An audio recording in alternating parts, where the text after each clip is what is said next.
Good morning, everybody. Welcome to Sunrise. It is today. I'm Chamberlain. The sun is bright out and early this morning, despite the rains of the night in Abuja. Good morning and welcome. I'm Maupe Ogun Yusuf. Well, it's going to be really mixed today in Lagos. A little bit of this, a little bit of that, but most certainly a bright and cheery day. I'm Ayo Makinde. Today is October 17, 2024. Welcome to the show.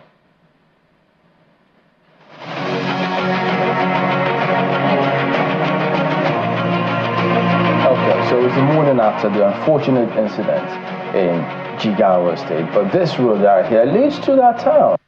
Many might have gone past or through here on their way to Jigawa State where that unfortunate incident occurred, which many are still trying to come to terms, grappling with how this happened again in the country, because we know several times here we'll try to ensure that people do the right things. But we'll come to all of those as we proceed. But then, how about this? Chamberlain, this is one of the reasons why it's, when you look at northern Nigeria, if you ever travel through northern Nigeria, you cannot but fall in love with Nigeria. You cannot but fall in love with this country called, just take a look at the land, stretching for miles and miles, and you can see it. It's not blocked by bushes, it's not blocked by, you can just see the trees sparsely, littered all over the landscape. And what you can see there are farmlands, little patches that have been, cultivated over the years. I'm sure this visual was taken most likely in the dry season. If you look now, you certainly will see that everywhere will be green from cultivation. But this interchange is a very important interchange, very important infrastructure built not too long ago, an arm of it going to Bauchi State and another arm of it leading to Jigawa State, where that unfortunate tragedy occurred yesterday. We understand over 120 people buried in a tanker incident, in a tanker fire accident that took the lives of 120 people with it. Coincidentally, Chamberlain, I just had a conversation with the new Corps Marshal of the FRSC, Madam Shehu Mohammed, and he was telling me about how accident rates seem to be trending downwards. But he says the fatalities are going up because when one incident occurs, it takes with it so many lives. And that's one of the reasons why this instance immediately, illustrates just what he was trying to say. So one tanker accident or one accident, and look at how many lives have been taken with it. I don't even think that, gunmen and kidnappers will have to record quite a number of incidents for us to get 120 people killed at once. So it is really very disheartening that in spite of many more examples we continue to see over and over again, it seems we learn nothing.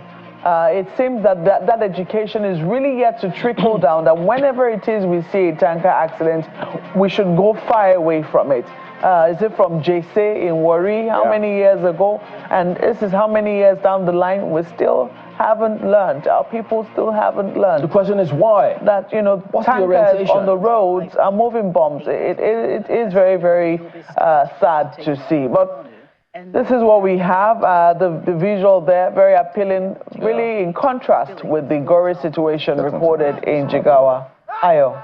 Not really to take the shine off of the thing that we really want to talk about, which is that beautiful work of art, the incidents in Jigawa State. By the way, I'm pretty sure that the road safety fellow you spoke with would rather use the word road crashes as opposed to road accidents, because the position of the FRSC is that there is no such thing as a road accident because they are avoidable.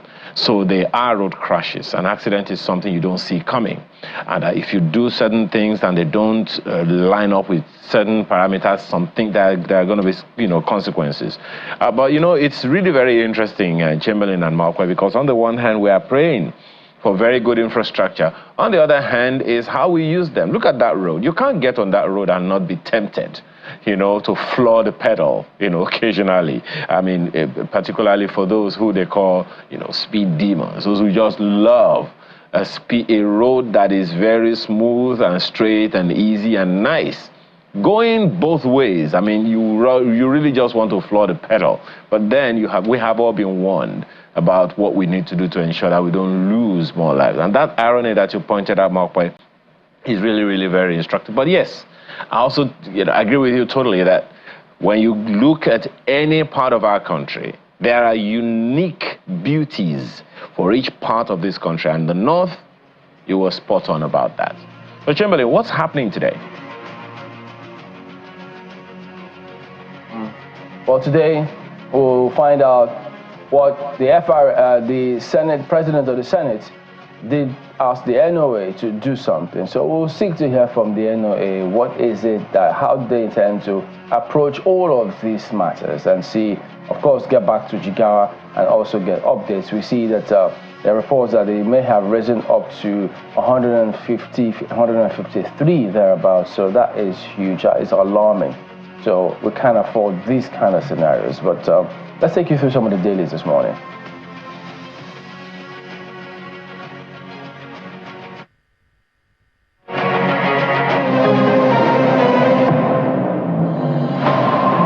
The unfortunate incident in Jigawa State leads the front pages of most of the dailies this morning. The Nigerian Tribune, Jigawa petrol tanker explosion, 100 dead, more than 50 in hospital. Tinubu says negligent individuals will be held accountable. Akome leads FG delegation to Majia town. Stories on page 16. Daily Trust has Jigawa tanker inferno. Grieving families recount incident as over 120 buried. I lost 4 children. 5 Almajiri policemen among victims. Enemy urges members to offer help. Tinubu, governors, speaker, others mourn.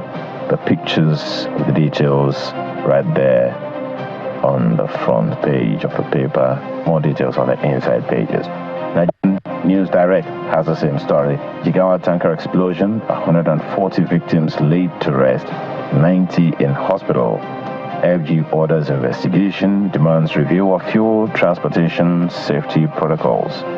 This story has details on page 22. Daily Independent, Jigawa tanker accident, FG to review fuel transportation safety protocols across states.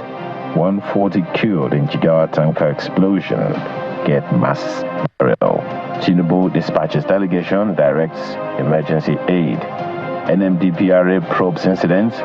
Shetima Abbas Lopobiri, First Lady, mourn. Details on page 29. At the bottom of the front page of Blueprint newspaper is Jigawa tanker tragedy. 105 bodies given mass burial, over 70 hospitalized. They were caught up scooping fuel, as according to police and eyewitness. Akome leads FG delegation. Tinubu, NAS, NGF, Buhari, others mourn. The details on page 6 of the paper this morning. And the picture on the front page is of officials during a visit to some of the tanker explosion victims in the hospital. Details again continue on the inside pages. This Nigeria, Jigawa's day of sorrow. Our 100 persons were burned to death in Majia Petrol tanker inferno. Mass burial as 90 others in critical condition. SGF Akume leads delegation on condolence visit. FG to review transportation safety protocol. Details on the inside pages of the paper. A related story is what you have on the front page of New Telegraph. Hardship. Reverse fuel, cooking gas, price hike now. Reps tell FG. Suggest temporary price relief measures. We're aware there's food crisis. FG working to end it soon, according to Minister. Labour, FG keep mum over crucial meeting on fuel price hike, others. Details continue on the inside pages of the paper this morning.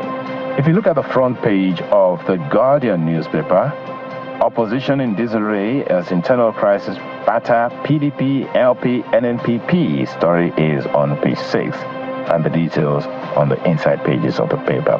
Business Day newspaper has Nigerians tap OPay, PoundPay, MoneyPoint amid banks' IT bleach. The details on the front page, and it continues. on the inside pages of the paper this morning. These are some of the papers we have for you today.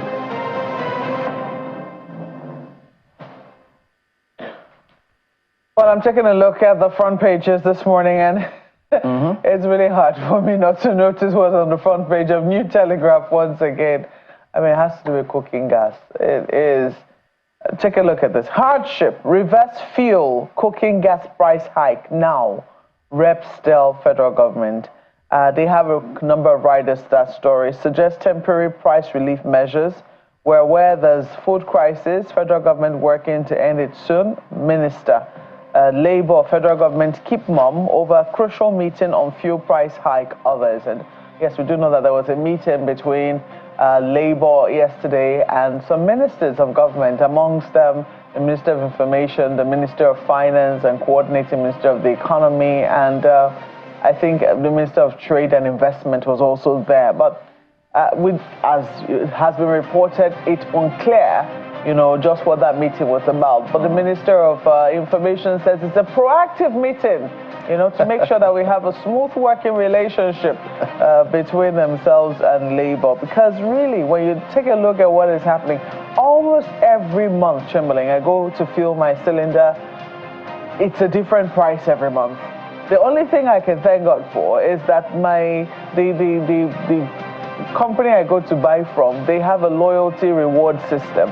So if you keep buying from them, you accrue points over time. And guess what? Last time I got as much as 5,000 net discount. So it does make sense for companies that reward loyalty to roll out those programs. You never can tell what relief it will be. I mean, then gas was 15,000 naira, and I was able to pay 10,000 naira for it. Now we're hearing that it's going to up to 18,000 naira. I was asking my husband, I said, shouldn't I have just waited before I cashed in on my loyalty points? But hey, this is becoming something else. If every single month you go back, you cannot even budget to say, okay, this is how much I bought gas last month. It shouldn't be too bad. Maybe it will still be about the same price this month. And if your salary is a constant, for those who are lucky to still have jobs and their salaries are still getting paid every month, because we understand that now quite a number of organizations, including federal government agencies, are owing their staff salaries. In this season, in this time, there is a conversation really to be had. So many things in that, because I mean, the Minister of Power the other day was saying that gas happens to be our own local, I can't remember the exact words he used, but he used it in the same context as to when some developed countries, including the States, are still using coal, as dirty as I said the fuel is, as still one of their mainstay for power generation. So he says ours should be gas. So if we have it all here, and many have said we can always ensure that at least the price of gas reflects our local purchasing power, because it's not the same thing as crude, as they tell us. So if that were the case, that's what we keep asking. When governments come up with those policies, do they have the platform, the templates to ensure that if we come up with this policy, it affects the bottom line, the man at the end, lowest end of the ladder? So if the price of gas is always going up almost every now and then, so how then do we juxtapose the policy? And also, the news was awash with the narrative that the NNPC Limited and Ipman have agreed on, quote, some sort of price agreement. So this morning, on the front page of The Guardian, where it says, revert to old petrol price, reps tell presidency. So raising the hopes of the people, I don't know how that works, because several people have made this kind of call and it never comes to fruition. They expect the reps members to know better than several other people, because they have loads of information as to maybe why this may not even happen in the nearest future. But if they insist they want to, we'll see. But the NNPC says there is no such price agreement between Ipman and themselves or any marketer. The market forces determine prices under the current deregulated regime that's ascribed to the Chief Corporate Communications Officer. So where do you go from there, Ayo? I'm going to stay in the kitchen with Malkwe this morning, and it has to do with food. Yes, not just cooking gas, Malkwe, but the food that the cooking gas is going to cook. The front page of this Nigeria newspaper gives us an inkling, and it's a little disturbing. It's right beside the nameplate. It says, farmers warn food prices may go higher in 2025. And now, what is the issue they have? You may want to dig in to find out what that story is about. And it's not something that is strange to us or coming to us, for the first time. As Malque said earlier, you go to the market today, the next time you go to the market, the prices are different and a little more unpleasant than the previous time. And it's a narrative that a number of people would relate with and resonate with easily. So what are we going to do or doing right now to stave off this?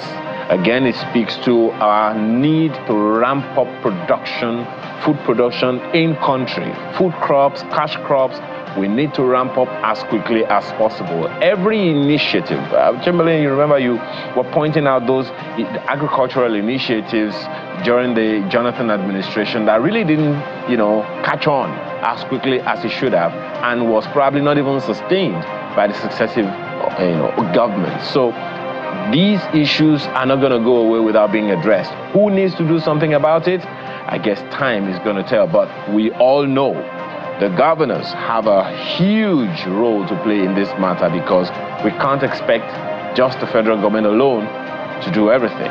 Even the state governments, they may have to depend on local government, but at the end of the day, everyone is looking to the states to take the lead at their states' levels. Well, those are some of the issues on the front pages this morning, but Chamberlain already gave you an idea of what we're discussing when we return from this break. Stay with us.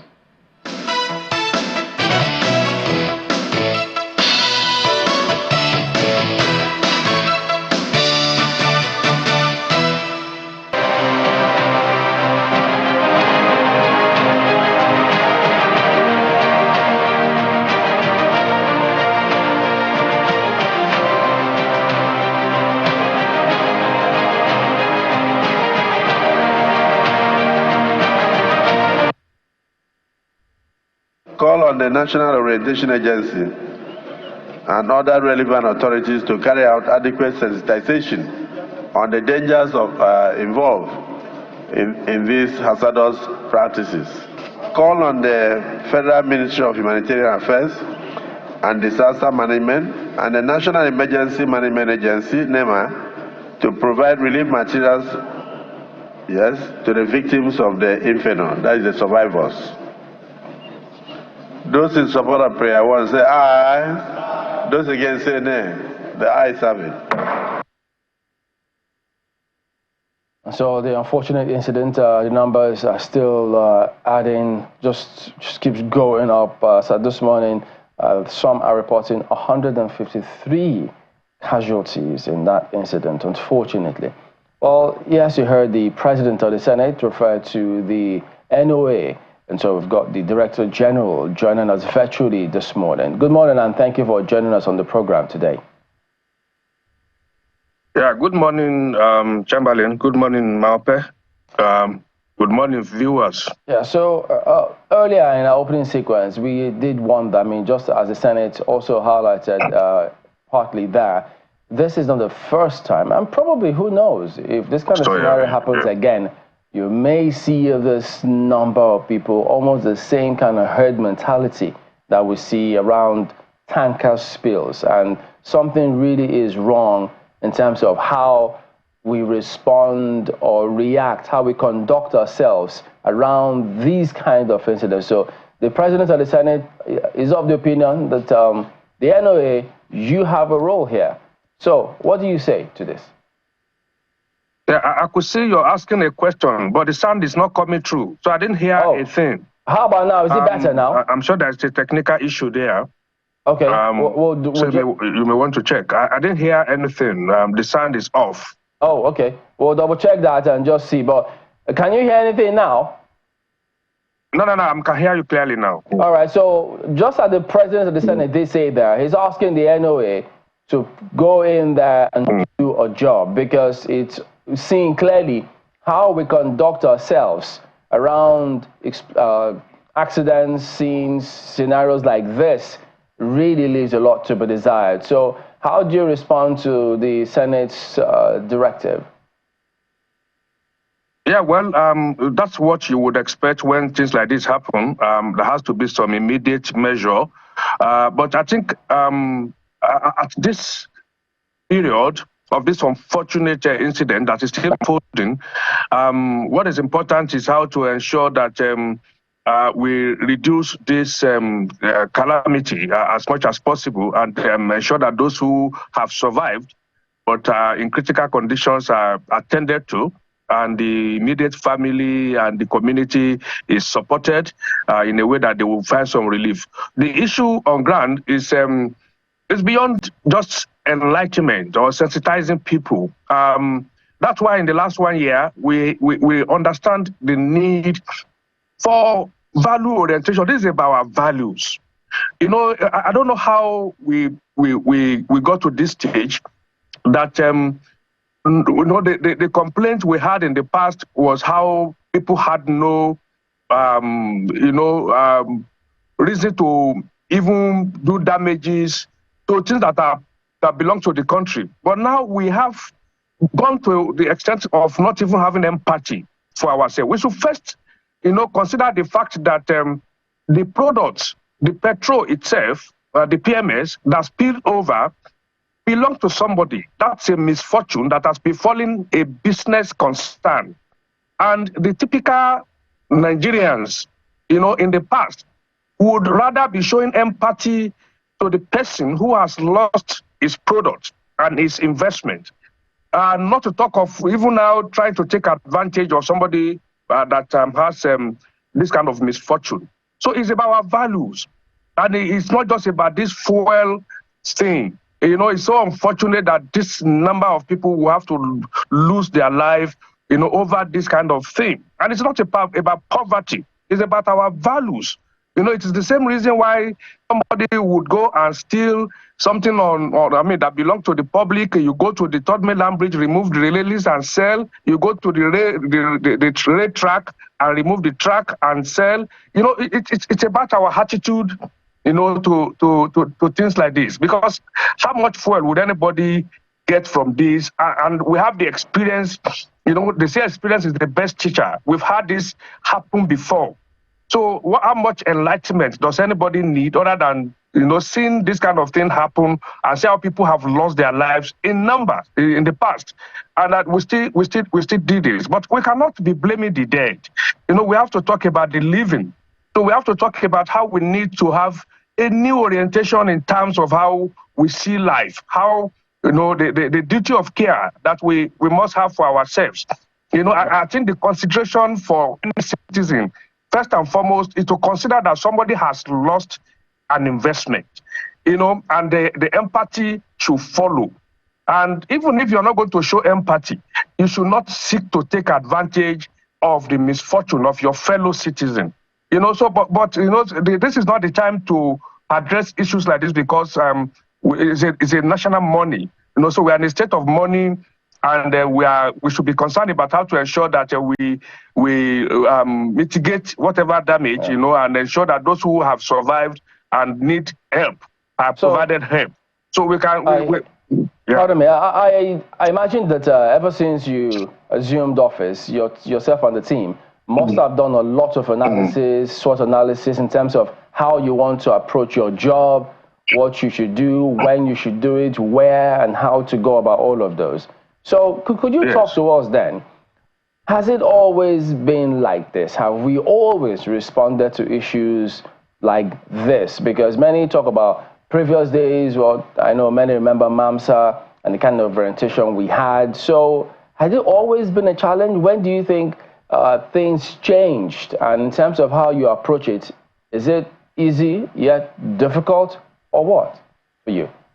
Yeah, well, we have to understand that the audience landscape has changed. The population of 1989, 1990, 91 is not the same population we have. The media landscape is not the same thing. You are talking of an era that it was better for you to go from community to community with a mounted public address system. You can't do that now. You have 70% of your population who are below the age of 35. Many of them are on the social media. You have people who are more organized now. You have associations through which you can reach people. These are the methods we are using now. But beyond that, what we have done in the last 1 year is to ensure that we do not paper over this issue. We don't continue to just, go on radio, go on TV without providing lasting solution to this value matter. So what we have done is to ensure that we have come up with a blueprint on a value reorientation. And thankfully, we have to thank Mr. President. Just about 2 weeks ago, the last Federal Executive Council meeting, so all our prayers were approved. Okay, pardon me to jump in there. All our prayers. But when they listen to you now, it comes across to people as though you're addressing the wider generality of the population with what you just said in this context. But when these kind of things happen, many usually expect to see first responders, those officers who are supposed to arrive early and cordon off the area. But more often than not, we don't see that. It's by the time they usually arrive, a lot has happened. So are you considering doing something, reaching out to those, perhaps if they arrive earlier than they usually do in many of these cases, maybe the people might just think, okay, this is how things should be. Let's not go there because people might already got there before us. And so if that happens, they might just subconsciously know that is the way to go. Yeah, well, you see, there's a lot for us to do as a country in all of this issue of safety. From road safety to whatever you want to consider. There's a lot for us to do. Take, for instance, the kind of thing that we see in this country. Only a few countries in the world you see truck carrying such dangerous item going into populated areas. So we must have advanced beyond that stage. So, and we must do something about it. And we also must ensure that those who are responsible for ensuring that the vehicles on the road, especially the ones that are involved in this kind of activities, are fit and proper to be on the road. Because often you have this kind of things happen. You even see those that carry containers, with containers just falling off. Where else do you see that happen? So the whole gamut of the issue of road safety, of being sure that the vehicles on the road are in good condition and are supposed to be on the road, we must take it more seriously. And don't forget that many of our roads are not in good condition. So these vehicles often break down or just fall off, anywhere. So you have many parts of the country now that you see trailers have blocked the road because one trailer just falls off and then to remove it become an issue. So I agree with you that we have to do something, about the entire issue of safety in all ramifications to ensure that we must have another way of conveying, dangerous materials like this to wherever they need to go. And I'm sure there are examples all across the world where things like that happen. So the regulatory agencies, it's a part of our responsibility to get feedback to government. And this is the kind of feedback we would be relating with many of these regulatory agencies to ensure that we rethink the way we approach all of these things. We cannot continue like this. So when we talk of the citizens who need to at least, when did it come to that? Nigerians now, we want to take advantage of our own fellow citizens' misfortune. That's one angle. The other angle is to ensure that those of us who are in position to ensure that we mitigate this kind of thing and ensure that it doesn't happen, that we also rise to the occasion. So the issue of safety in all ramifications, we just saw a building collapse in Lagos, and there's evidence that they have been asked to vacate the building. And thankfully, they all escaped. But these are the kind of issues. So it takes both the citizen and the government to do the right thing. And that's why the issue of our value orientation, the National Value Charter that the Federal Executive Council just approved, is not just talking about the citizens. It's also talking about the leadership. And that's why we call it 7 for 7, where each side is taking responsibility for what it has to do to ensure that we make progress in this country. It's a real unfortunate situation, and it would seem that there is no news media outlet that hasn't, taking up the story. That's the tragedy we're seeing. The tragedy is of great proportions, and international media very interested also in what is happening or what has happened in Jigawa State. Really very, very sad and troubling indeed. But it's not the first time it has happened to us. We have a long history of tanker fire incidents. We also have a history of pipeline explosions. I think the very first time it came to prominence was that of the JC fire incident. I don't know if you recall it. Happened in a small sleepy town in Delta State, somewhere in Ethiopia West or so. And that particular incident took over 1,000 lives. Over 1,000 people lost their lives in that particular incident. And since that time, it would seem that we've been recording one tanker incident after another, one tanker incident after another. So it does appear that we all have our work cut out for us in terms of enlightening our people, because you would think that when something has, caused a disaster in one place, people will learn from it and know not to go, will not want to take the risk. But we've been told that there is a very, there's a very strong link between poverty and desperation. People willing to take the kind of risks that they ordinarily would not take, but for the fact that they're trying to escape poverty. It is interesting. I had a conversation with the Corps Marshal yesterday of the FRSC, and he was telling me about how, incidences are increasing because people are willing to take risks. So even on this tanker now, it's unclear if people were even piled on top of the tanker, or, if people, you find that trucks that are supposed to be carrying maybe goods or carrying animals, you'll find people willing to hitch a ride with those kinds of trucks, posing even more dangers for themselves. How do you think we can navigate this perilous times and let people know that it is not really worth the risk they're about to take with their lives? Do you think that it becomes even more difficult to spread that sort of gospel at this time? No, you can. We have a responsibility to continue to sensitize Nigerians and enlighten them on all of these issues. Even the issue of poverty, by explaining the kind of policies that government has done and what we need to do, the sacrifices we need to make, and to ensure that we also get feedback to government on what people are saying and how the policies are affecting the people. It's our responsibility to do all of this. But I will still say that beyond that, you see, at what point are you going to ask yourself that poverty, how much danger should I take or expose myself to because of poverty? You have seen this happen.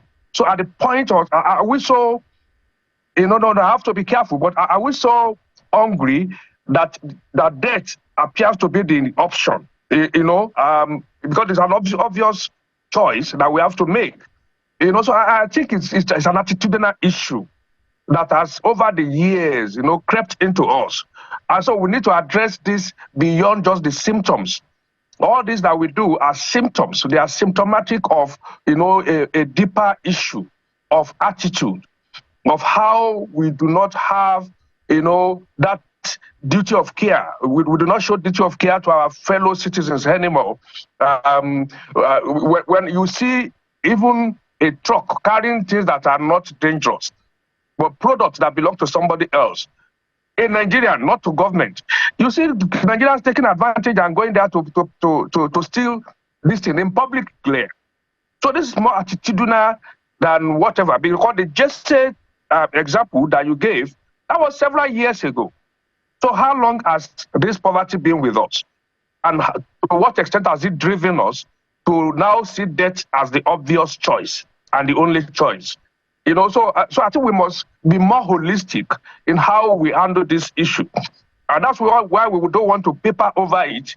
While we do the enlightenment, we do the sensitization, we have to go deeper to ensure that we give people the kind of orientation that we will know that we must have some self-dignity.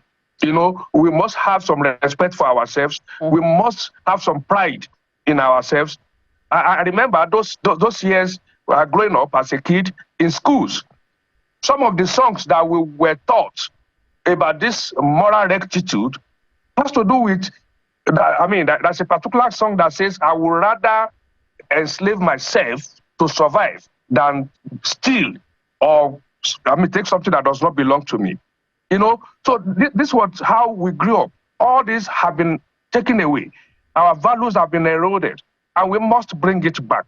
And we must be more concerned about the fact that no matter what situation we find ourselves, we hold our fellow citizens a duty of care. Let's take this conversation to Lagos. Thank you, Malkwe. Just one question mainly on my heart, and you've been trying to talk about it, and it's something that I've been looking for online. We've been talking about this National Values Charter, and I know that you said the other time that FEC, approved all of your prayers. What are these charters? What are these values that Nigerians need to embrace? It's not being palliative now. What are these values, and how do we drill them down to the people? I understand we said that you're taking into the schools, to be part of their learning processes now. What are these values, and how do people access them online?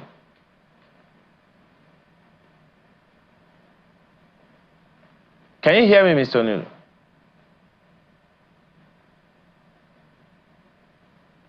I'm not sure that Mr. O'Neill can hear me. Can you hear me now, sir? Okay. Chamberlain? Okay. Can you hear me now, sir? Okay, well, if you can hear me, the question that I'm asking is, what are the values that you are talking about when the federal government is talking about the National Values Charter? What are these values, and how do people get access to them so that they can embrace it? It's also been said that they're going to be taught in schools. What's the plan? Oh, fantastic. Well, thankfully, as I said, the last Federal Executive Council has finally approved the National Values Charter. And it's about national identity, as a whole.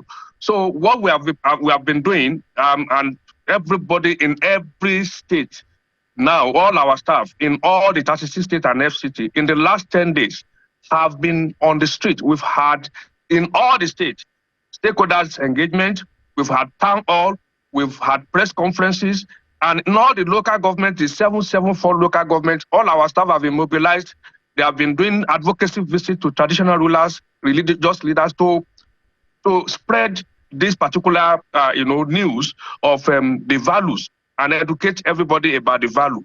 And this will continue. We are stepping up on this.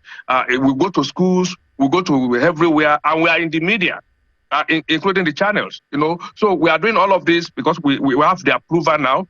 And on the issue of the citizenship study, which has now become a compulsory subject from primary school to the university, where we are going to learn about values, ethics, and history, roll into this citizenship study.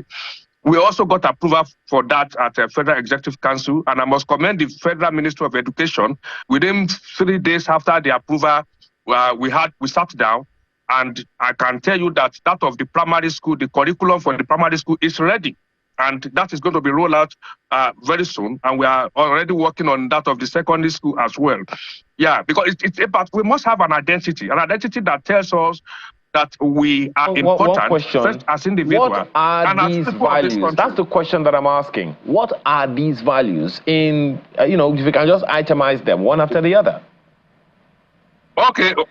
Okay, now the values, the values have two components. The first one is the responsibility of government to the citizens, which we call the Nigerian promise. And this has 7 pillars.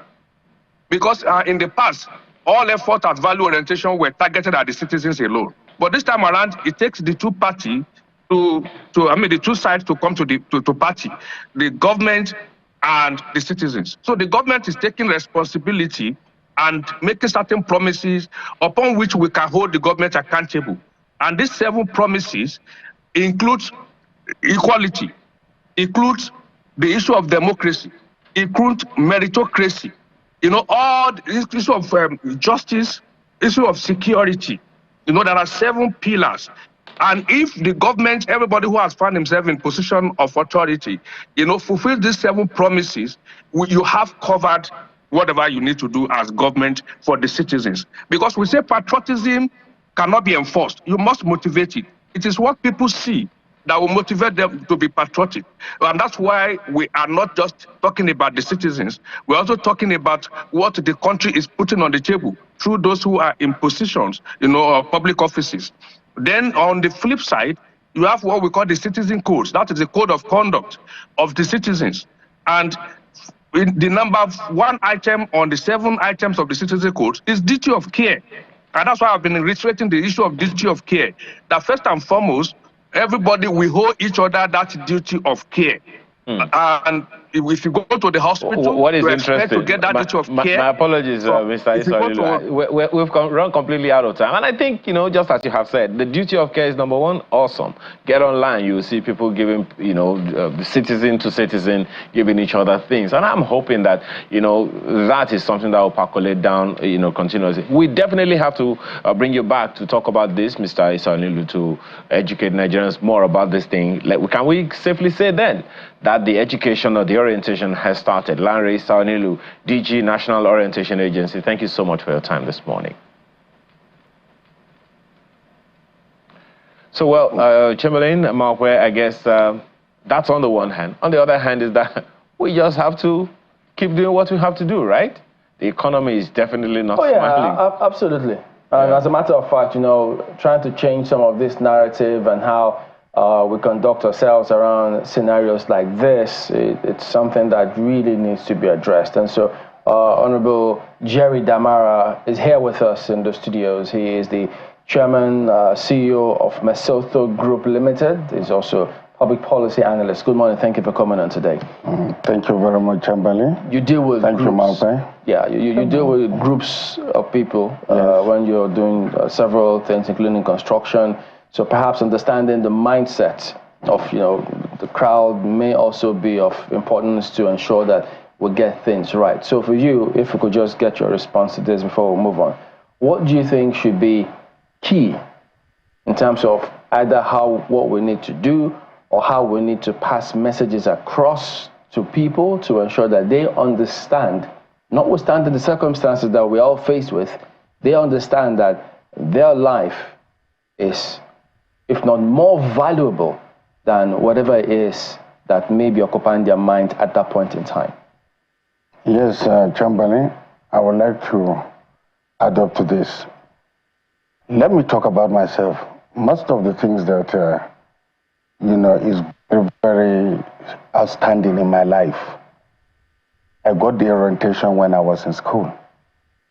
So if we can take these values to the teachers, to give this orientation right from the background of schools, that's from primary school to secondary school, even up to university, that will go very, very far.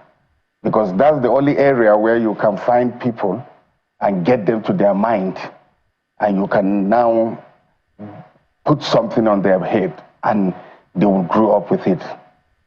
But if you say it's only television, or are you going to the market and start using microphone? You see, there are institutions where you can pass this message and it will be of a very, very important, it will be very, very useful to them. Apart from schools, you can use the religion institutions like the church and the mosque. If the religion leaders are ready to help, you can use that avenue to pass these messages. Even if they are hungry? Hungry? If people are hungry, they feel, look, this is my meal ticket here, let me go for it. Would they remember the messages that might have been told them? Chamberlain, let me tell you, we are in a hard situation, I know. But definitely you know that, you see, there are instances you don't take this risk of neglecting values. Is it because you are hungry, so you just take yourself, to the street to go and kill yourself to die? But in this incident, I've been trying to picture it. We understand that this accident or this crash, as Ayo says, occurred at night.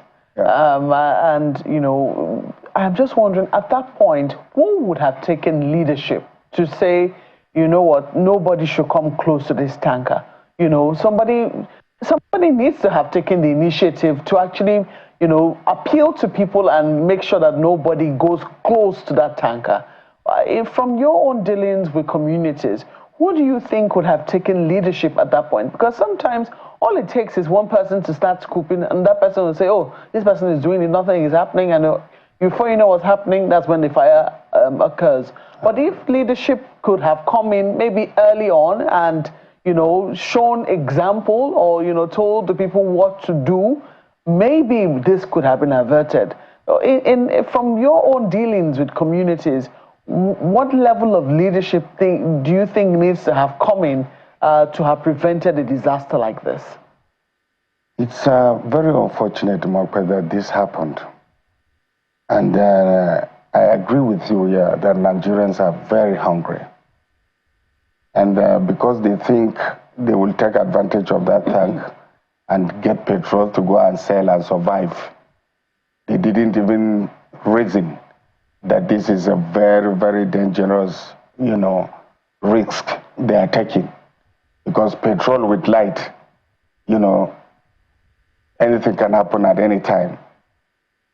Unfortunately, it happened in a village, and you said people are sleeping. And they just wake up, they think they found a source of income by taking their buckets, taking their jugs to go and fetch these petrol products. But like I said, sensitization, we should not just hand it over to the government or leave it with National Orientation Agency. The nearest medium to send this information to the locals is the churches and the mosques and schools. If we can help ourselves to sensitize this to our people, I think it will go a long way. Not minding the fact that, yes, we are hungry. It doesn't mean that you are hungry, you go and take off your life. No, so while I agree that we should use these institutions, to pass the message across, to educate people, when such an incident occurs, somebody must take leadership in that particular instance. I'll give you an instance. When there is petrol scarcity, we see that a lot of Nigerians want to get ahead in the filling stations. So one person has formed, people have formed one queue. Another person will just come and form another queue. Before you know what's happening, you can see like 5 queues, all of them trying to head into the filling station. Yes. But if there is leadership somewhere that says, no, there's only going to be one queue entering this filling station and everybody will have to be orderly, you will find that people will, maintain that particular one queue. So where do you think that leadership needs to have been shown when such an incident occurs? You see, for instance, this particular incident might happen where the location might be very difficult for the police or any government agency to reach out. Exactly. But there will be leaders within the community. Yeah, there must be maybe the district head or the village head or the church or the mosque leaders who are supposed to take charge of this. But like you said, it happened in the night. And they just woke up and found this. And the tanker driver and the conductors found themselves in the accident. So you see, they don't have control. Who know whether they are alive by then? Who know how hot, the accident might be? Yeah. So these people just came from nowhere. And you can find out that in terms of a village where this thing happened, maybe the father of the house is the leader who will first take his tank, his bucket, and maybe ask the wife to take her own and the children. So, and if there is no any government officials or police, station close to that place, it's very difficult to control these people. Have we left everything, do you think, to perhaps political leadership? Or is it that political leadership rubs off on the people so badly that everybody just throw their hands in the air and find how to help themselves, whichever way possible, because of what they see? You think that's a major factor in how things have gone so south? Well, Like I said, politics or no politics, orientation is the most important thing in this case. Politicians might be looking for their own benefits, and they might not, look at this type of situations. That's what the disconnect is. That's the problem. They are there for the people, not to benefit themselves primarily. Isn't that where we have a huge challenge? Because they're supposed to be servants and not just go there as lords. Chamberlain, don't forget, in every community, there's a representative in politics. And it cuts down to the level, to local government, to wards, and so on and so forth. So even if there's a responsibility, maybe the politicians that are directly in charge are supposed to, take charge of this, not to look up. The ones that are on top are in the National Assembly, but there are politicians in the village, maybe from the local government to the ward level. So if they are working hand in hand with the security organizations of that locality, something can be done. That I agree with you. So moving forward now, because we could have a scenario like this again tomorrow. What would your concerns be? Do you think that, I know we keep asking, why are we not learning the right lessons? All of these things. Why do you think that's the case? We don't seem to be learning from these things. To be sincere, the fact remains one. If you see people finding themselves in this situation, it's all about survival. They cannot take that risk just like that if they are not hungry. So the most important thing is to sensitize them to understand the difference between survival and life. Risk can take your life. If you don't have life, how will you survive? All right. Honorable Jerry Damara is the chairman and CEO of Mesotho Group, also policy analyst. Thank you for coming on this morning. Thank you very much, Abana. Well, yes, we'll go ahead and have business morning on the hour, so just stay on with us. We will be back afterwards.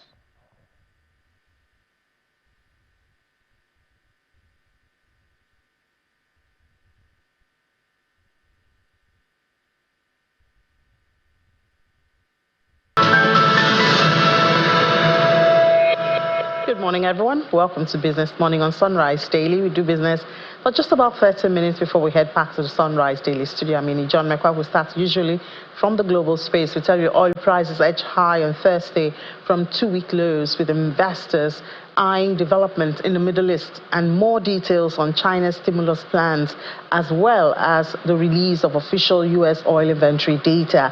Keeping our eyes on the number, we see 17 cents added to Brent in the last couple of hours, and that's about 0.2%, bringing it to $74.39. You would notice that we've been on $74 most of this week, so there's been a kind of stability, while our WTI is 0.3% in the green, $70.58 a barrel. And yes, a bit of stability there coming even from the Middle East, but investors are keeping their eyes on the numbers, inventories number coming from the United States, which is expected to be later on today. We believe that can move the market one way or the other because risk premium has cooled. Fears easing on that fear of retaliatory attack. We're still in the oil and gas space, but here in Nigeria, the Independent Petroleum Marketers Association of Nigeria, IPMAN, they say that they've resolved the dispute that they had with the Nigerian National Petroleum Company Limited, NNPCL, over the price of premium motor spirit, that's petrol.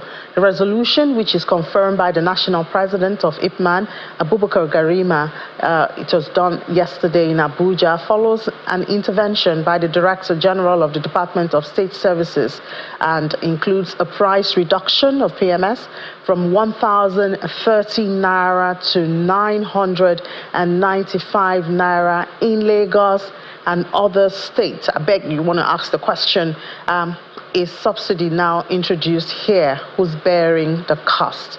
Well, IPMAN has also announced plans to lift PMS directly from Dangote refinery following successful negotiations facilitated by the DSS, and they say that they've inaugurated a national monitoring surveillance team to combat illegal oil bunkering, smuggling, pipeline vandalism, and other adulteration of petroleum products. As we know, these have contributed largely to the reduction in our crude production and also revenue that is accrued to the nation.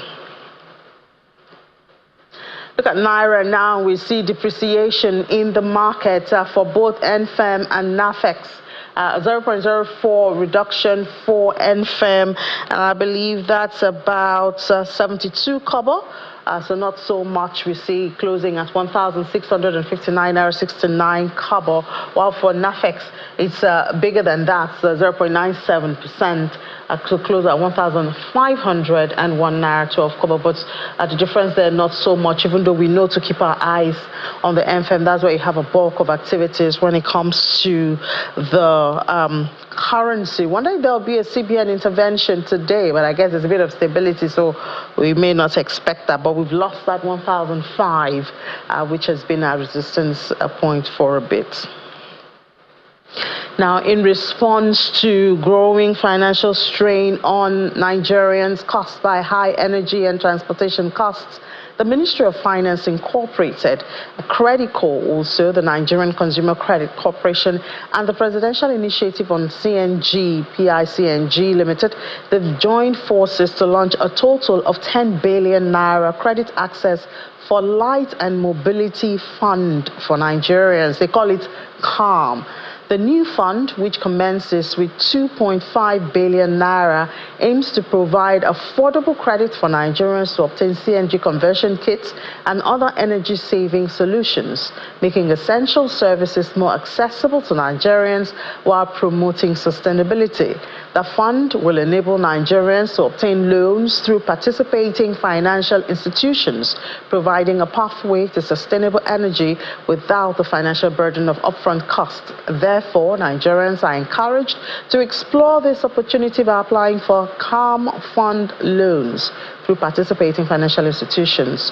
Or you can log on to www.creditco.ng. That's creditco.ng for more information. But we'll stay on the oil and gas and issues around there now in our commodity segment with Dr. Ifeoma Nwokolo, Research Manager with Financial Derivatives Company, joins us virtually from Victoria Island. Dr. Nwokolo, good morning and thank you for joining us. Good morning. Thank you for having me. So we see reports that the import of PMS has reduced. I wonder, is it because Nigerians are beginning to adopt the CNG we just talked about with some incentives coming with it, or is it because of the production from Dangote refinery? Okay, from what we see so far, I would say it's from production from Dangote refinery. It seems that like the sector is beginning to move towards self-sufficiency. That's what we are beginning to observe now. Because ordinarily, we usually import about 1.3 million barrels per week, which amounts to about 206 million liters. And today, last week, we observed that we imported just about 4.2 million liters, which is about 77% lower than what we usually import. So we gave it to Dangote refinery. Honestly, Dangote refinery produces about 650,000 barrels per day, which amounts to 103 million liters. And when you multiply by 7 per week, we have about 723 million liters, which is massive, even higher than what we usually import. So I think the massive production of Dangote refinery has brought about a decline, and is a plus to us because it's going to bring down the pressure on the forest markets, because there will be no much pressure on sourcing for effects for importation of petroleum. Also, it's going to kind of increase the capacity of our local refineries, and is a wake-up call to other refineries. If I'm not mistaken, we have about 7 modular refineries and other refineries to wake up. We can do this. We can produce more and even export to boost our foreign earnings. And also, it's going to reduce what we call the import costs, because importation comes with costs. So when the import costs increase, in the short or medium term, begin to see that the price of petrol will stabilize or even decrease. Then coupled with the fact that it is going to reduce the incidence of fuel scarcity. If you look at the trend, every 2-3 months, we are seeing petrol scarcity and the rest. What I think is the Dangote refinery that is doing this. Thank you. Yeah, but you know, there are some issues also coming up even with the Dangote refinery, the issues around infrastructure, monopoly. If anything happens on that road, that could disrupt supply. So I still hear a little bit of importation going on. I wonder if you've heard anything about that, importation of PMS in spite of this, just to give more security of energy to Nigerians. Yeah, I would say that the issue of infrastructure has to be fixed if this must work, either via pipelines or something. So it has to be done, and must be collaboration between Dangote refinery and the government. They can do it so that this can have quick access to their buyers, rather than having these heavy trucks on the road, which will, at the end of the day, destroy the roads, what we are seeing today. So it's important this is done.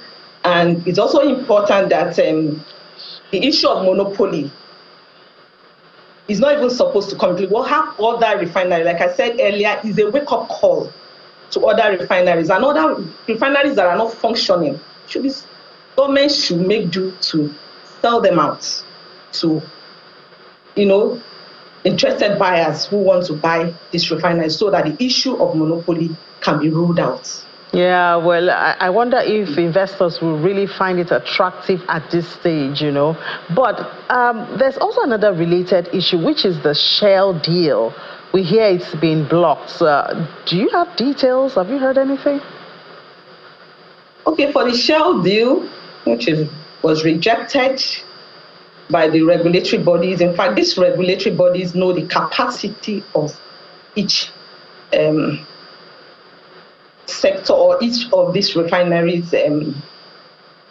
So they know that the consortium or the group that wants to acquire this particular assets do not have the capacity to do that. So according to them, they cannot even manage up to 50%. They can barely manage up to 50% of their own assets effectively. So how do you think they will be able to manage the almighty Shell? Shell is a mega market when it comes to petroleum in Nigeria. So how do we think this particular consortium or group can manage these assets? So I think they are aimed towards the part of caution, in the sense that they want to avoid potential financial risk at the end of the day. We don't want any shoe to fall on us. Avoid the case of maybe dragging Nigeria at the end of the day if this contract between them, there's a flaw in the contract. So to avoid what happened during the African free trade, China-African free trade and Ogun State. I know what happened to Nigeria, the way Nigeria was dragged, assets were seized.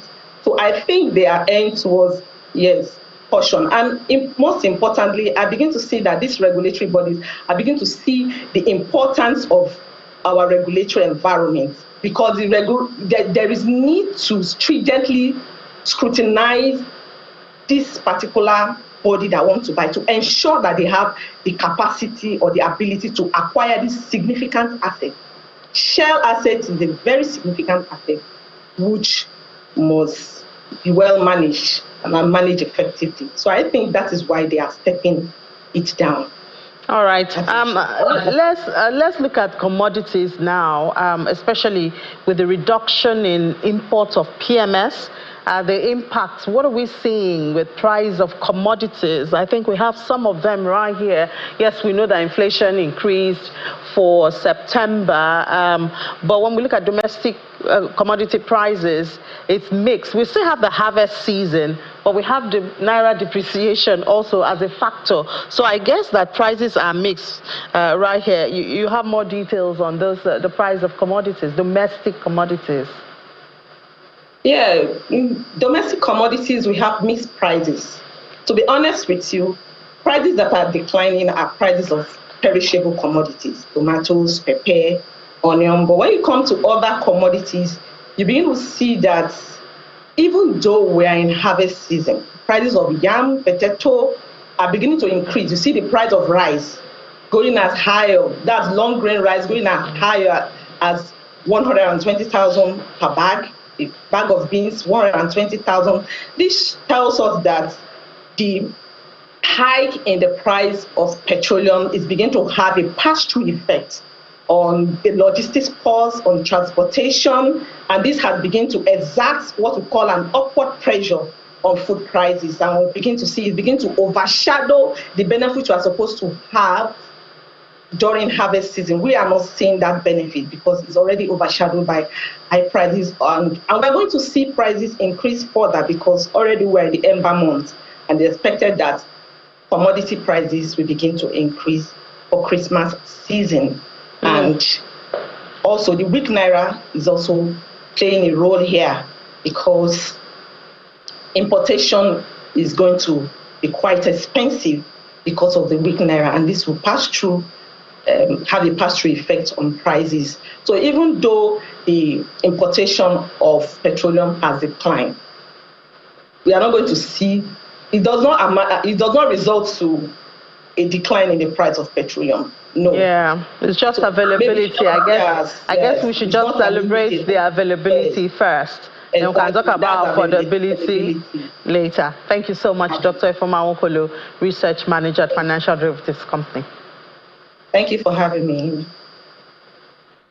All right, so yesterday we did have that conversation about bridging findings and innovations from the academics to reality implementation. We had that conversation on a fair that's coming on soon with TETFund. Let's recap that a bit and then we will settle on it after this. In our country, this knowledge resource, these capacities that we have, we're not mining it very, very well.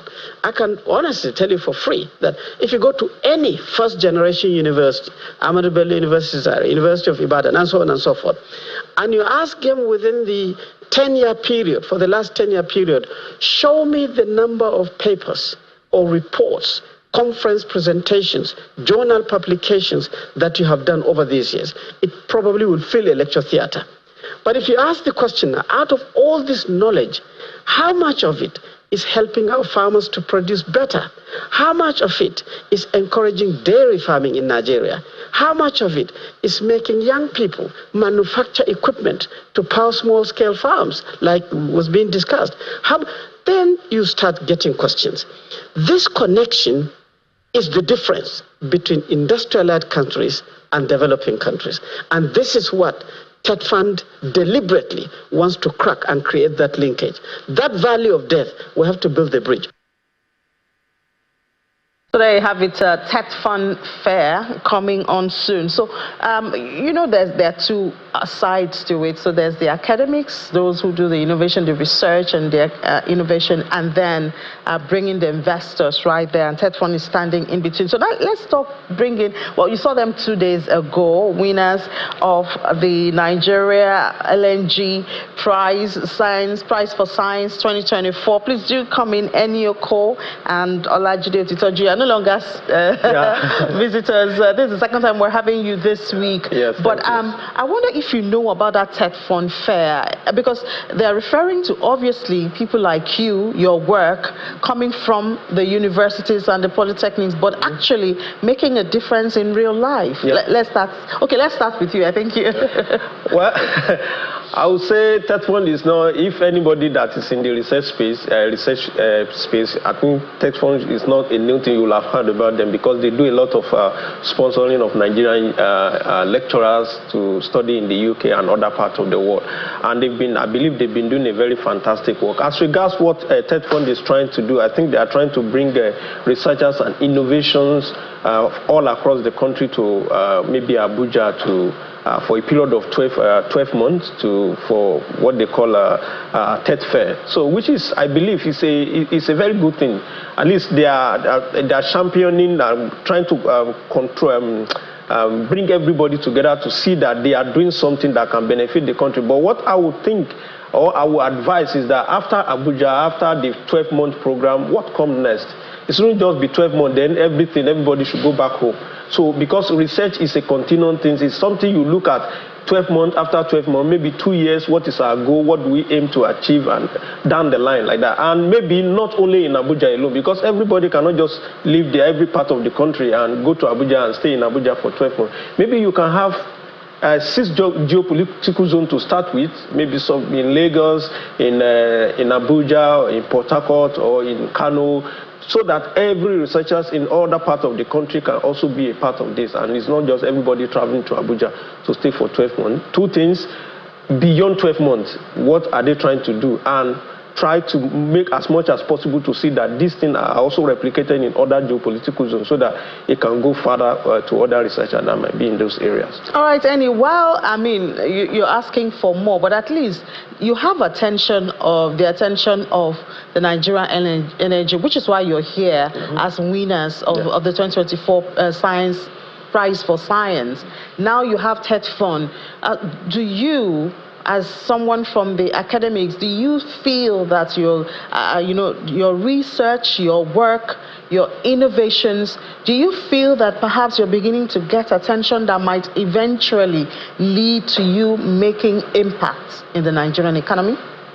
Yes, 100%. Just to add a little more before I come to your question, the TED Fair, it's a brilliant program. From my understanding, it's some sort of training to help provide innovators with the various skills to be able to advance their development to the marketplace. And they are targeting primarily the innovators that their innovations are already close to the market. Like yours. Yeah. I mean, for you to have won the LNG, I believe that you have created something that has made a great impression. Yes. So I guess you could also participate in that with your innovation. Yes, we can participate in that, quite all right. But I think our innovation has 2 parts. One part is closer to the market, and the other part not so close to the market. Okay, so it's, if you combine that in terms of readiness level, it's maybe at readiness level 5, and still a lot still needs to get into it before the entire chain of the technology can be available in the marketplace.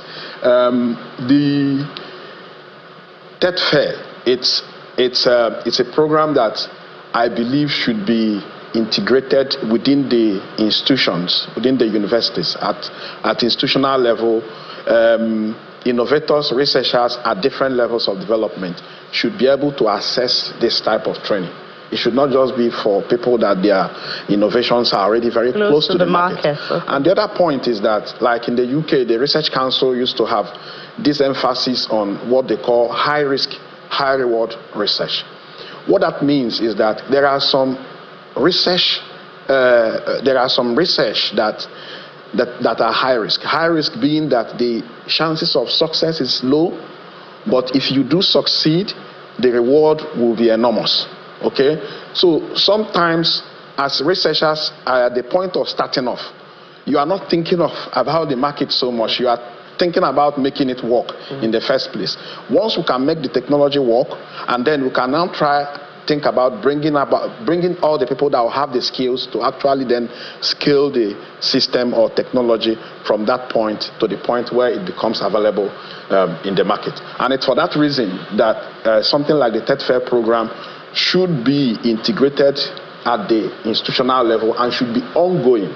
Not okay, just not a one-off. They had promised that it's not a one-off. Okay. But let's not forget, I mean, for some of our viewers who didn't watch on Tuesday, to know that you are both winners. You're actually 3 winners of the 2024 edition of the Prize for Science, organized by the Nigeria LNG Limited. Congratulations. I had asked you on Tuesday what you do with the money, but I've not gotten any response. We'll leave it at that. But do tell us, for our viewers who didn't watch on Tuesday, tell us about your innovation. We know it's connected to carbon capture and fuel production, and Nigerians, and when we hear fuel, we think of petrol, and it's a big deal for us now. So tell us about your innovation. So our innovation, it's a carbon capture, essentially capturing carbon from the emission sources. This could be power plants, this could be industries, and converting the carbon to fuel. The key innovation areas, because it's called carbon capture and utilization. It wasn't invented by us, by the way. But the key areas of innovation for us is actually the specific equipment that are used for this, the specific equipment type that is used for the capturing of the carbon, and the equipment type that is used for converting the captured carbon to fuel. What kind of fuel? So the fuel we are looking at in our development is methanol, okay? All right, and the idea is that methanol is an industrial chemical that is used as a building block for many products that we see around, and that methanol can also be used for diesel replacement, fuel replacement. What it means is that we could replace up to 20% of diesel with methanol, and then you will still be able to use the mixture in your traditional diesel engine systems without needing to modify the engine. So our core target of our development is produce methanol and use methanol for fuel replacement, diesel precisely. All right, Lajide, tell us what stage you are at now and what's the plan for the future, and what Nigeria LNG is, where they are in that value chain. Well, the stage, like we mentioned here on Tuesday, that the research is continuous, and Dr. Eni do mention that we are currently still working in developing the technology.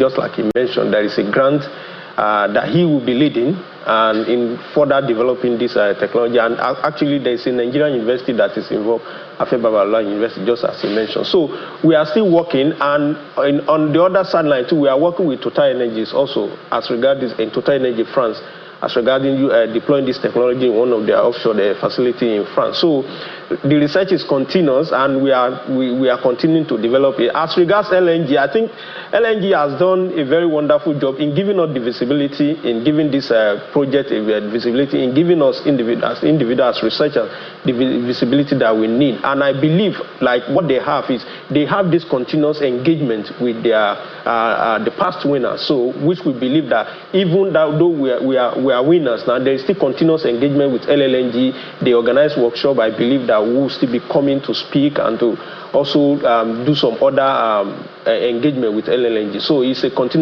a continuous interaction between us and LLNG. Do we have any timeline? Is it possible to have a timeline of when we can actually see the results of this research and your interaction with the investors? Well, I think that is a very hard question to answer. To say, next year or 2 years to come, I think that is I don't know exactly if I can answer that. Because if you're signing a contract, you have timelines. Yes. Well, you don't just leave it open forever. To just step in for him, like I mentioned to you, there are 2 major pieces of equipment that's involved in our innovation. The first part of the equipment is already very close to the market. The second part of the equipment is not so close to the market. As I've mentioned, we have a grant that is going towards this development. This grant is going to be over a period of 4 years. So hopefully, If we get the results that we are expecting for the field within testing, that 4 years. Yes, within that 4 years, if we get the results that we are testing from the testing that is going to be undertaken during the course of the project, then beyond that point, we are actually going to potentially see field testing for the system. And so after the field testing, that's when it can get into the market. So after the field testing, and you hit the performance target, essentially, then you could potentially progress to the marketplace. Would that be for commercial? I know you mentioned methane is for converting to methanol, I beg your pardon. So would that be for the industrialists and not for domestic? Well, methanol, as I've said, it's used for diesel replacement. So essentially, you just mix this fuel with diesel, essentially, so that you now have around 28% of methanol in your diesel mix. All right, and that can be used for people that use diesel generators. That can be used at home. And to reduce costs. Yes, and that can also be used by the HGV, heavy goods vehicles. All right, essentially any engine whatsoever that runs on diesel will be able to use this system. You wanted to add something? No. Okay, all right. Okay, I have to thank you both for coming a second time this week. Dr. Eni Oko and Olajide Otitoju. Thank you and congratulations. Thank you very much for having us. For being winners of the 2024 edition of the prize. Thank you very much for having us. Thank you so much. All right, so 2 winners there. So it's always good to connect the talks to the works, so that we understand the essence of it. So just before we get back to the Sunrise Daily Studio, let's see a bit of market numbers for yesterday. There you have it. Negative close again yesterday, 0.25% down. But even we're still at 59 trillion, and the market shaved off 148 so far. I believe the NGX is cruising in the red zone for the week. I wonder what miracle can happen, seeing that today is Thursday and then it's just tomorrow, Friday. But anything can happen in the market. But the listing of Aradel obviously moved the market from Monday, but that steam has dried off at this time. We'll give you more numbers. Very red market, there you have it. But we'll give you fresh numbers at 1 p.m. Business Incorporated. I'll be back to do 55 minutes of business with intraday numbers and some other very important conversations. We're still celebrating World Food Day. We'll get another perspective to that at 1 p.m. Do join me then. But for now, I hand you over to Chamberlain, Malpe, and Ayo.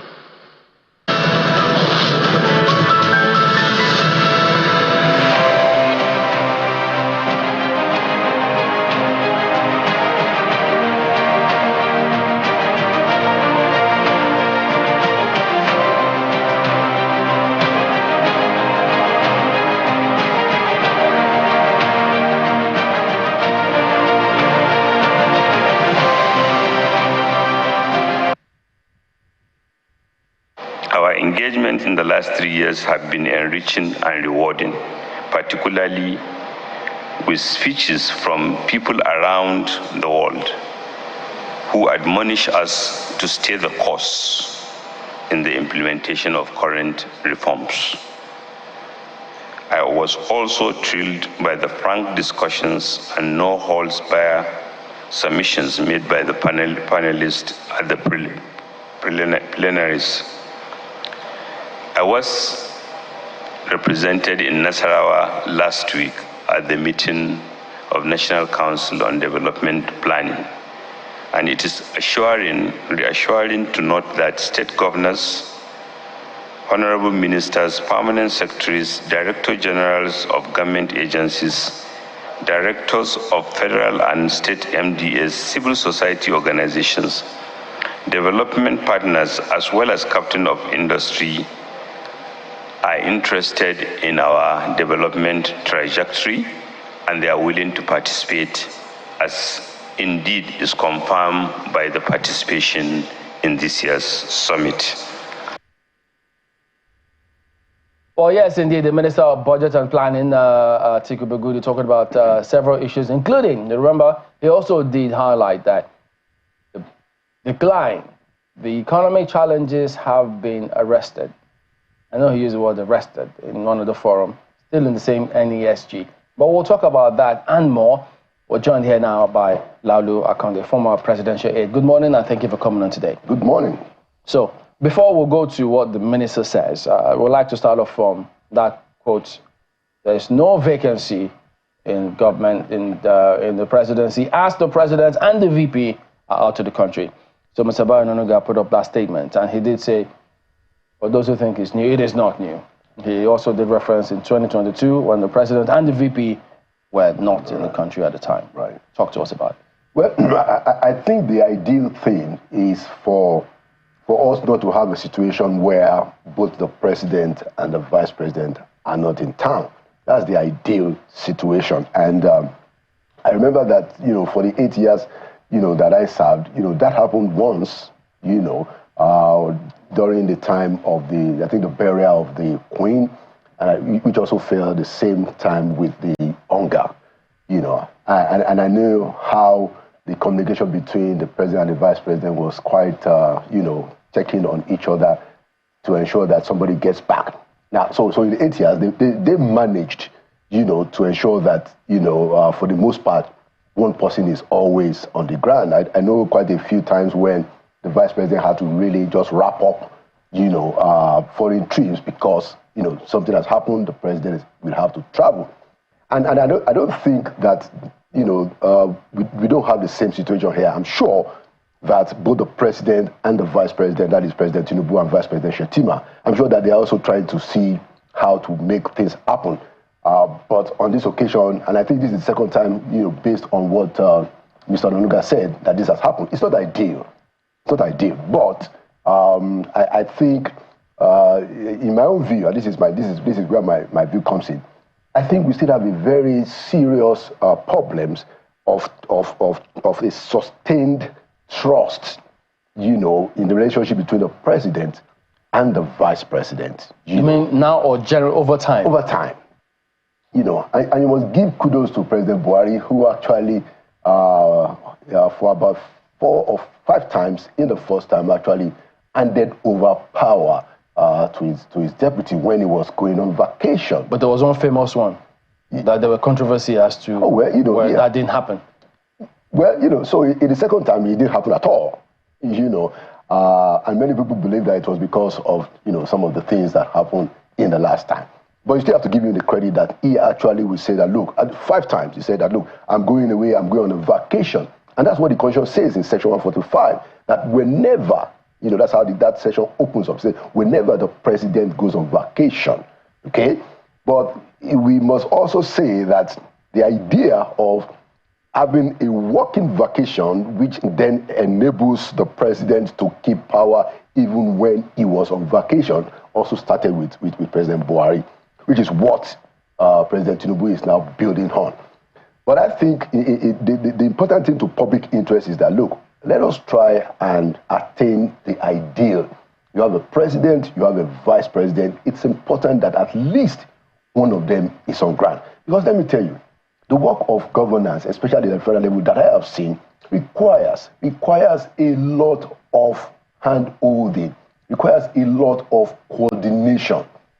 The president may desire something. The fact that the president desires it and the president has even spoken about it, it doesn't mean that it's going to happen in a jiffy. I'll give you an example. The president said that the university workers, and I think particularly lecturers, they should be delisted from IPs.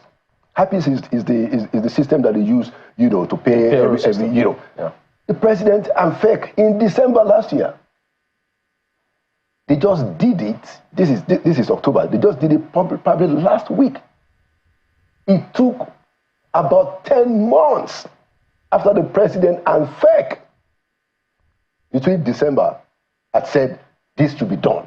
That is why it's not ideal to leave governance, to anybody else. Look, a lot of people don't even take the position. Now, this is not about personalities. They don't take the position of vice president seriously, except they know that he has the authority. So the ideal thing is for the president to always ensure that when he's not home, the VP is properly situated. From what you've seen, yes, is that a problem of the Constitution or the individuals or their hangers-on? Well, so it's all of that. You know, in the case of of President Buhari, where I served, you know, everybody knows about the cabal. You know, I mean, there's nobody in Nigeria that didn't know that the so-called cabal played a major role. As a matter of fact, many people believe that that was why, after 2018, when Oshibajo fired Lawan Daura, he never got delegation to be acting president anymore, because the cabal didn't like some of the things he did. So yes, the hangers-on play a very big role. Anybody that has the listening ear of a president is very powerful. So they play the role. Now, the Constitution itself, if you look at the Constitution, clearly, you know, in my view, I'm not a lawyer, but I mean, the Constitution is supposed to be explained, I mean, to be understandable by everybody. It said that whenever, so the intent of the Constitution is that, look, if you're going on vacation, transmit power. Now, like I said, the reason why a lot of the president will not want to transmit power, nobody actually did until Buhari, it was because of these trust issues. You know, you have people telling you that, look, I mean, don't let this guy go and do stuff. And that discussion, that stuff of matter of things, is happening, you know, and it's not a question of whether it's this government, it is a human thing that happens. So I would think that maybe if we really want a situation where this kind of stuff will not happen, then maybe we should go a step further in the Constitution and say that these are the limits. You remember that the idea of 21 days, you know, that the president gets, you know, came in after the Yaradua Jonathan situation. That's where we had to say, look, put 21 days there. So many people in the villa, the technocrats, the advisors, we said, oh, okay, but that means that you can actually go away. For that's how they interpret it. They can actually go away for 21 days, and then. But as they are away now, are they thinking for wherever they are, we're still in charge? Oh yeah, without a doubt. Clearly, the president. You know, some people will say, "Oh, that also points to something, though, something bigger than the conversation which you talked about, which is stability in democracy." Because before now, I don't think that any president will dare do it. President and vice president will be out of town, and they will not be afraid that there will be no seats for them when they come back from wherever they've gone to. So yeah, would you say that we've gotten to a place where we can say we're certain in our democracy that this has come to stay? It cannot be shaken. You mean that the fear of, if you are not in the country, of a coup d'etat? Let me be very clear. Yeah. I mean, and I think, I think we have got to that point. I think the soldiers, and we have to give credit again to President Obasanjo. You know, he took care of that. You know, he managed to restructure, you know, remove all those that have had, you know, and then other presidents build on it. I know a lot of concessions that were given to people in the military, you know, just so they can do their job. So I would think reasonably, you know, and I don't think Nigerians also have the appetite for military rule. Although you see people trying to, you know, rumble, and then, you know, you have to say that, look, whatever it is, the worst democratic system is better than the best military, and that's my view. So I think, I think we have gotten to that point that people seem to be. It's even more poignant in this time, you know, where we've heard some rumblings in some quarters, and there's been conversation around that as a result of the hardships that people have been going through. That, you know, people have been wishing it wasn't this bad in the time of the military. You've heard such whispers, haven't you? Yeah, well, but honestly, you know, it's because I lived in the military era. Yeah, as a professional, you know, I even got into trouble myself, you know, covering the attempted assassination of General Dia. So you know, you don't want to come. We don't need any military rule. You know, I mean, look at the story. I think, you know, we can deal with ourselves. We can deal with ourselves as the civilians. You know, you can say what needs to be said, and that is why I always say that it's important in the democracy for people to speak out. It's so important. You know, when you speak out, it is you are constraining, you know, behavior, even if not immediately, on a long term. But if everybody just keeps quiet and say we'll be watching, I think that's unpatriotic. We got to speak out objectively. We got to speak out in a way that lets the people in government know that we are following, we are watching, and we insist that the public interest should be enforced. It is interesting, you know, I'm sure you're also watching, you know, with very, very great worry over what has also transpired in Jigawa. It's been all over the news. I'm surprised to see just how much international media interest, this story has also generated. And you have to ask, what day are we going to be past this? What day? I mean, we used to transport our petroleum products via pipelines. Pipelines were not safe. Now we decided to do it via tankers, and look at the disasters we're recording here and there. Was this something that, while you were in government, gave governments or the heads of state, maybe not the heads of state now, but the president, sleepless nights? Is this something you are aware that they really deliberated over? Well, I mean, it's without a doubt, anybody who is in government, will. With a little bit of human kindness and compassion and even a sense of responsibility, will be worried. Now, like I said, there's a difference between desire and a plan. And even when there is a plan, and this is the point that I keep emphasizing, even when there's a plan, you have to ensure. It's like you have to move from desk to desk. To get things. Why is I have seen several instances, I can assure you. Look, I mean, the VP that I worked for, for 8 years, acted as president for over 170 days altogether.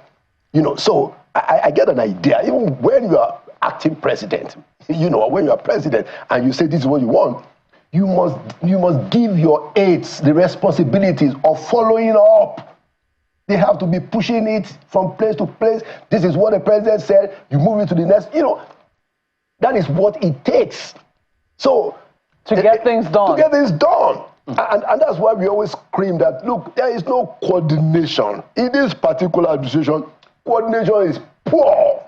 And we have said it over and over again. The chief of staff, the secretary to the government of federal, they must be hands-on. They don't really have time for a lot of the political games because they both are responsible for the most part, and the ministers, to ensure that things get done. The president, I just give you an example. The president said, look, get ASU people out of IPs. FEC made the decision in December. They just did it last week.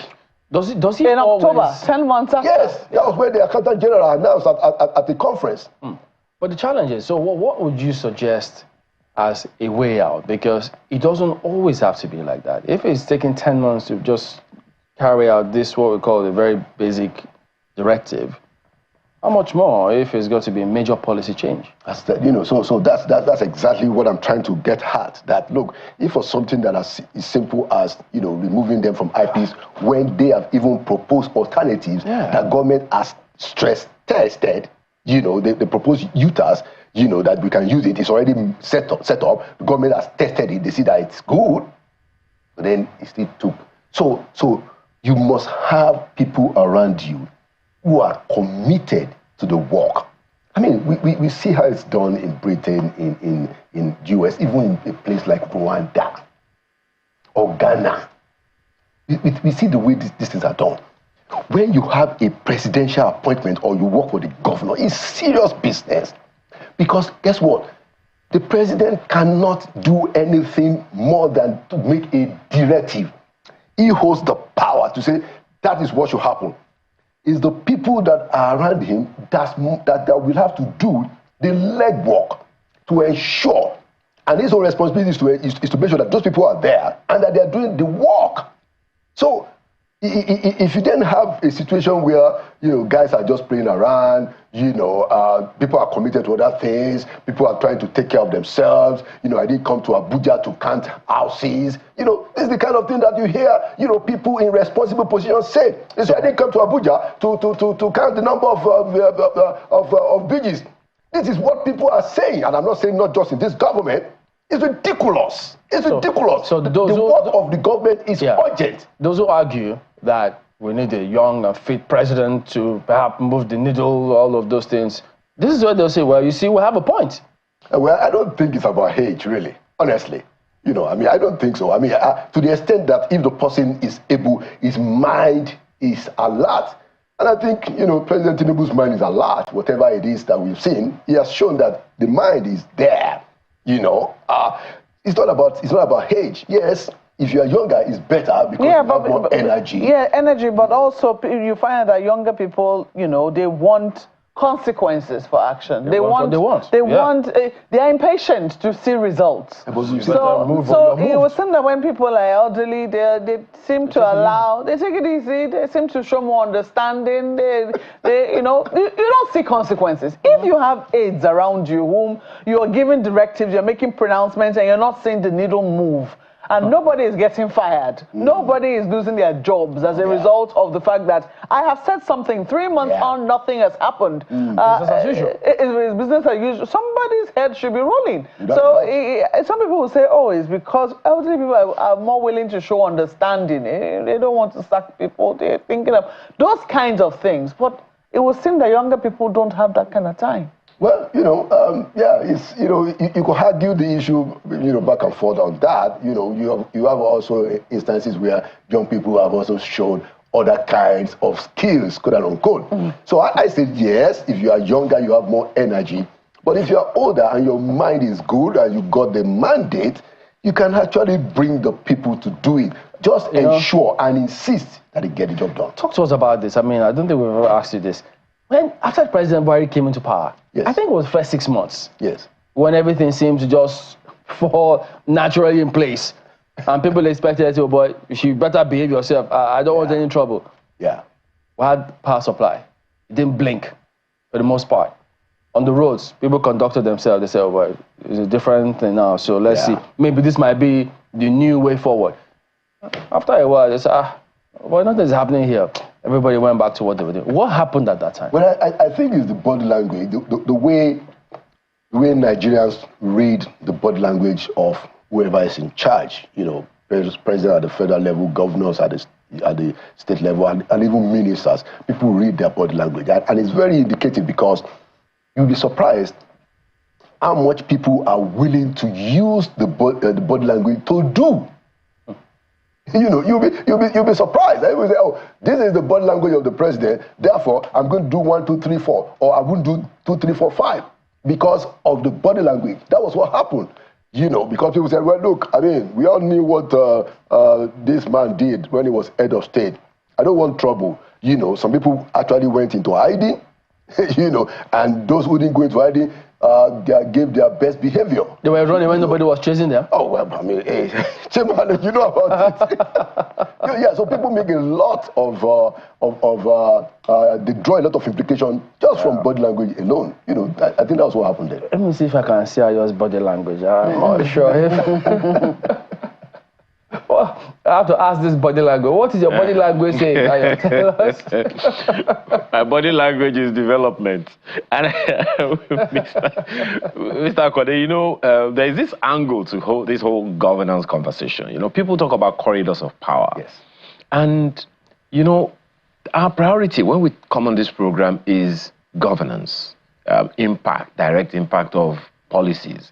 But there is an angle we always tend to look away from or don't give attention to, and that is the politics of governance.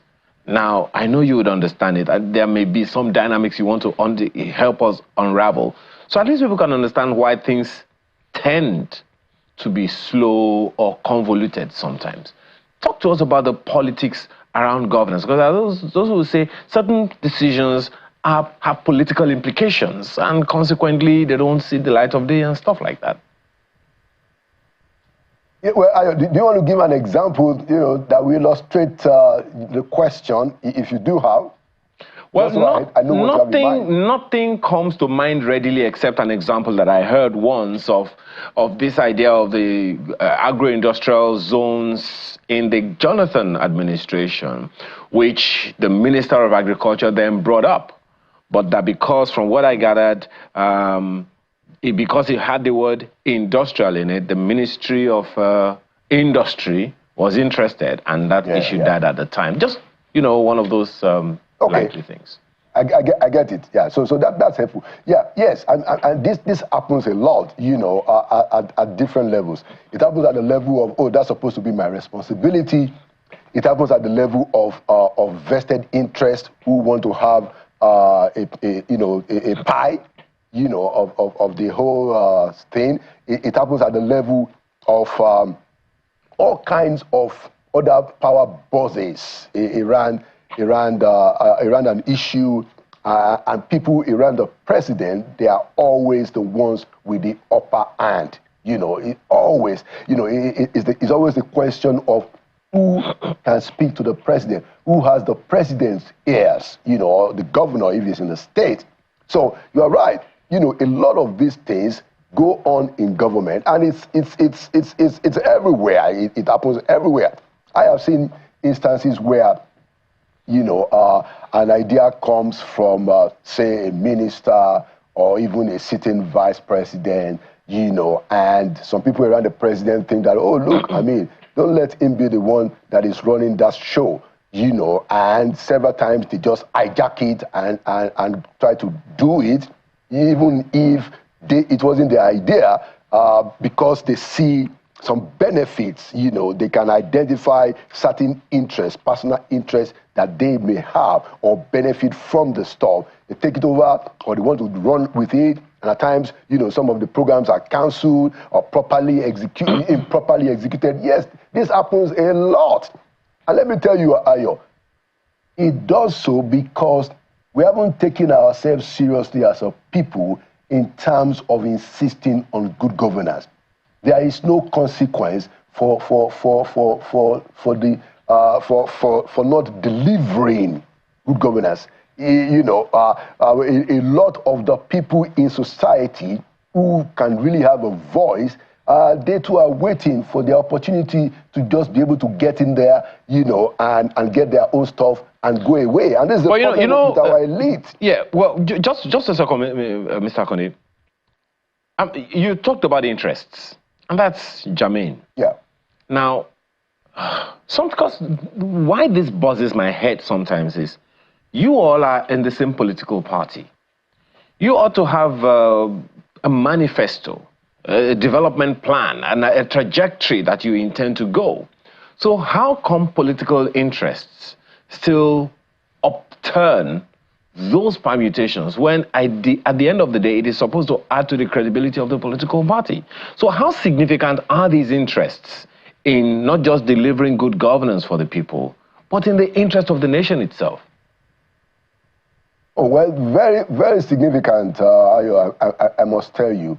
And you are right. A political party wins an election, in the process of the electionary campaign, they articulated a manifesto, and, you expect that when they get there, that is what they want to do. It doesn't always work as easy as that. It doesn't work as easy as that at all. And we have all witnessed in our country that even the political parties now don't really have any ideological distinction. It will seem that many of our political parties are just special purpose vehicles that people put together just to get power. What we do with power is another ball game. So, yeah, I think that we just have to start, and I think it must start from the people outside of government. It's going to be outside of government that people will begin to say, no, we cannot do this anymore. We cannot do. When that voice becomes critical, those who are in government, whether elected or appointed, their behavior will be modified. But to the extent that they think they can do it and get away with it, guess what? They will do it because they know they will get away with it. That's the point, Ayo. All right, so we'll see as time goes on how we keep changing and adjusting with a view to improving above all else. Thank you for coming on. Always a pleasure to have you on. Thank you for having me. I think we've got this message from Otunse1. I hope that's the one. The calamity in Jigawa State, he says, will always occur once the roads are bad and people are impoverished. The tanker loads either in Lagos, Warri, or Port Harcourt. He spends not less than 4 days, no sleep, due to bad roads. 80% of Nigerian roads are bad, he says. The pipelines were deliberately neglected and destroyed by those who bought vessels or barges so that the government will patronize them in moving products. These same people have graduated to crude oil thefts. These are the oil cabals. he says. I think the word is creeping back up now. Who knows? Well, there you go. That is it today. Thank you all for watching. We'll see you next time. I'm Chamberlain. Uso. Goodbye. Well, we see yours, Jesus for the Street, and I think Prof also wrote in as well, Professor Enakena as well. Thank you so much for your tweets. Amal, welcome yourself. Amaya Makide, do have a beautiful and productive day.